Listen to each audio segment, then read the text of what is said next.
Oke baik, Assalamualaikum warahmatullahi wabarakatuh. Bapak ibu guru yang terhormat, jumpa lagi di channel Guru Obat 21, channelnya para guru Indonesia. Konsisten menyampaikan info valid, komitmen melawan berita hoax. Nah, di video kali ini Bapak ibu, sembari menunggu pencairan tunjangan sertifikasi terulang 2 Bapak ibu, kita ada informasi berdasarkan Permendikdasmen nomor 7 2025. Ini perlu dipahami oleh semua guru Bapak ibu. Dan kita juga akan bedah apa sih perbedaan antara regulasi baru ini dengan regulasi sebelumnya. Karena banyak yang tidak paham titik diferensiasinya, titik pembedanya di mana. Nah, Bapak Ibu, di Permendikdasmen nomor 7 tahun 2025 itu bisa sinkron dengan ruang GTK-nya Bapak Ibu. Kalau Bapak Ibu buka ruang GTK kan tampilannya seperti ini. Ini tampilan di website ya, kurang lebih sama kalau di ponselnya Bapak Ibu. Bapak Ibu pilih di bagian seleksi kepala sekolah. Nah, kemudian Bapak Ibu scroll ke bawah dan pilih cek sekarang. Itu tampilannya ada dua Bapak Ibu. Ada dua kemungkinan. Tampilan pertama Bapak Ibu seperti ini. Anda tercentang hijau, artinya sudah memenuhi kriteria untuk maju sebagai kepala sekolah, untuk dipilih dan diundang oleh dinas sebagai kepala sekolah. Opsi yang kedua, kemungkinan yang kedua adalah tampilannya seperti ini, silang merah. Artinya Bapak Ibu belum memenuhi kriteria untuk diajukan sebagai kepala sekolah. Nah, di Peraturan Menteri Pendidikan Nomor 7 Tahun 2025 itu merevisi peraturan sebelumnya yang di eranya Pak Menteri Nadiem ya. Nah, di eranya Pak Menteri Abdul Muti ini merevisi aturan sebelumnya yang dimana di aturan lama itu banyak yang terkendala menjadi kepala sekolah karena ada satu regulasi. Regulasi itu dihilangkan Bapak Ibu di aturan yang lama. Mari kita ulas Bapak Ibu karena semua guru perlu melek dengan regulasi juga Bapak Ibu. Oke, kita ulas. Nah, ini dia peraturan dikeluarkan oleh Menteri Pendidikan kita saat ini, Prof. Abdul Muti, yaitu Peraturan Menteri Pendidikan Nomor 7 Tahun 2025 tentang penugasan guru sebagai kepala sekolah. Semua guru perlu memahami ini supaya memahami seperti apa regulasi terbaru terkait pengangkatan guru sebagai kepala sekolah.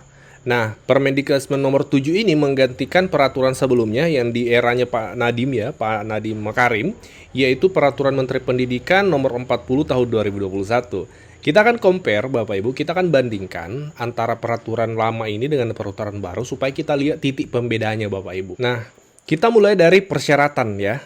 Persyaratan di regulasi lama di eranya Pak Nadiem, apa yang berbeda dengan peraturan yang dikeluarkan oleh Pak Prof. Abdul Muti. Nah, kita mulai dari peraturan lama. Persyaratan yang pertama di eranya Pak Nadiem itu di Permendikbud 40. Yang pertama adalah memiliki kualifikasi akademik S1. Kemudian di peraturan yang baru sama ya, poin pertama tetap sama, memang tetap harus S1, tidak ada perubahan. Kemudian poin yang kedua di eranya Pak Nadiem memiliki sertifikat pendidik. Oke, di eranya Pak Abdul Muti juga sama ya, saat ini tetap harus sertifikasi.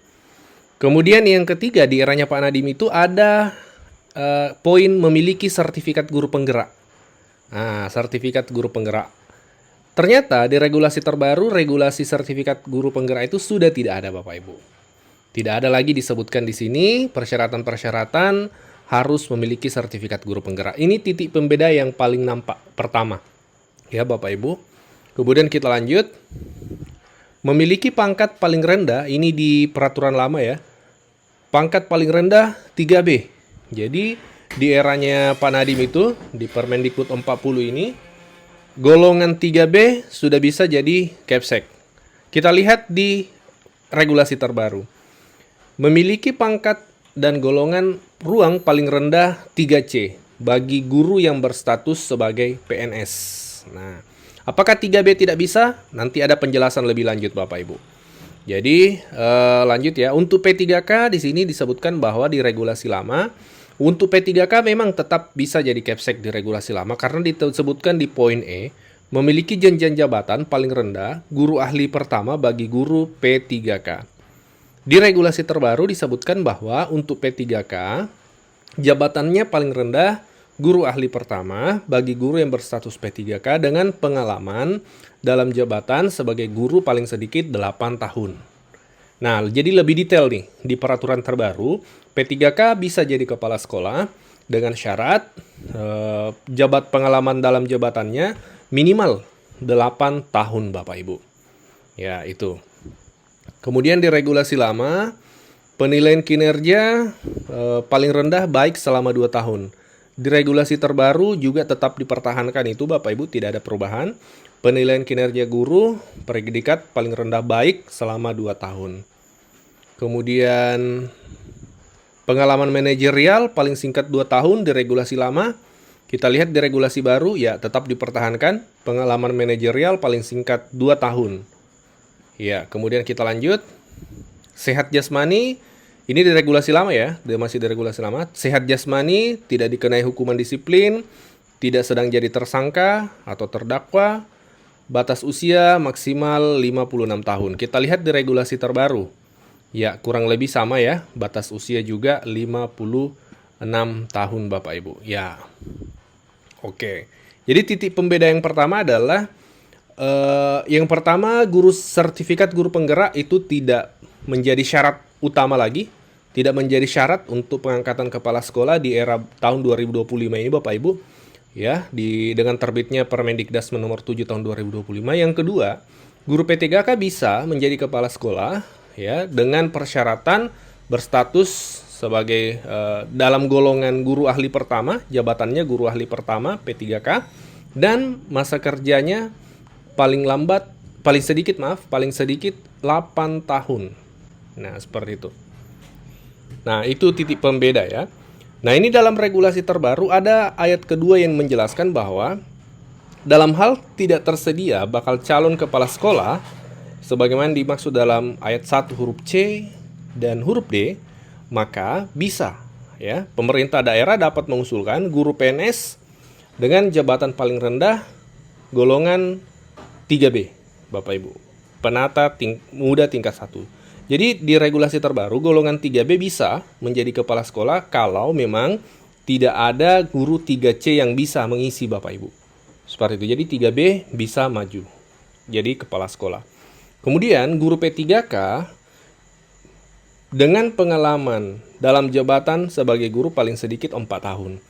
Jadi diprioritaskan dulu guru P3K dengan masa kerja 8 tahun. Kalau memang tidak ada maka 4 tahun sudah bisa menjadi kepala sekolah. Itu regulasi terbaru Bapak Ibu. Ini keterangan di ayat 2 pasal 7 ya. Nah, menjadi bakal calon kepala sekolah. Nah, jadi bisa diusulkan. Pemerintah daerahnya bisa mengusulkan kalau tidak ada guru yang 3C yang bisa, itu 3B bisa maju. Kemudian kalau untuk P3K tidak ada guru yang masa kerjanya 8 tahun yang bisa diusulkan, maka bisa diusulkan yang 4 tahun masa kerjanya. Seperti itu Bapak Ibu. Jadi di regulasi terbaru ada 3 tahapan Bapak Ibu. 3 tahapan untuk penyiapan calon kepala sekolah di pasal 5. Yang pertama, pengusulan bakal calon kepala sekolah, ada seleksi bakal calon kepala sekolah, dan pelatihan bakal calon kepala sekolah. Nah, terkait pelatihan bakal calon kepala sekolah ini di pasal 15 disebutkan bahwa ini regulasi terbaru Bapak Ibu ya. Pelatihan bakal calon kepala sekolah diselenggarakan oleh Dirjen melalui UPT atau lembaga lain yang ditetapkan oleh Dirjen. Guru yang dinyatakan lulus ya mengikuti pelatihan bakal calon kepala sekolah dimaksud pada ayat 1. Nah, kalau lulus ya memperoleh sertifikat pelatihan calon kepala sekolah yang diterbitkan oleh Direktorat Jenderal. Nah, ini regulasi terbaru yang ditetapkan di Jakarta pada tanggal 8 Mei 2025 dan ditantangani secara elektronik oleh Menteri Pendidikan Dasar Menengah Profesor Abdul Muti Bapak Ibu. Jadi ini regulasi resmi yang terbaru Peraturan Menteri Pendidikan nomor 7 tahun 2025 menggantikan regulasi sebelumnya yaitu Peraturan Menteri Pendidikan nomor 40 tahun 2021. Sertifikat guru penggerak tidak menjadi syarat lagi Bapak Ibu untuk menjadi kepala sekolah.